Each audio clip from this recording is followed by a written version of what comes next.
नमस्कार मित्रांनो, तुमच्यासाठी आपण आणलेली MG ग्लॉस्टर 2023 ची गाडी आहे। ऑक्टोबर महिन्यातली गाडी आहे। फर्स्ट ओनर मध्ये गाडी आहे। इन्शुरन्स 0 डेप आहे गाडीचा। ऑटो ट्रान्समिशन मध्ये गाडी 4x4 ऑटोमॅटिक मध्ये गाडी आहे। गाडीचा नंबर पण एकदम VIP आहे। क्लीन कंडिशन मध्ये गाडी आहे। शोरूम रेकॉर्ड आहे। हे डायमंड कट अलॉय व्हील्स आहे गाडीचे। ही बॅक साइड आहे गाडीची।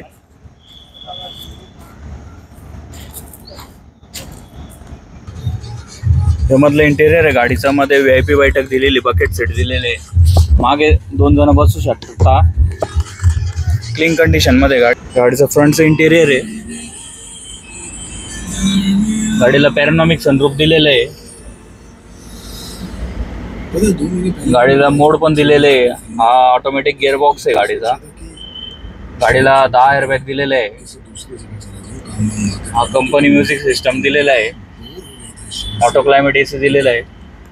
गाडीला स्टीअरिंग कंट्रोल, क्रूज कंट्रोल दिलेलं आहे। गाडी 35,000 किलोमीटर चाललेली, शोरूम रेकॉर्ड आहे। जर व्हिडिओमध्ये तुम्हाला गाडी आवडली असेल, स्क्रीनवरती गाडीची ऑफर कॉन्टॅक्ट नंबर दिलेला आहे, कॉल करू शकता। अशा नवीन गाड्यांच्या व्हिडिओसाठी लाईक करा, फॉलो करा, शेअर करा।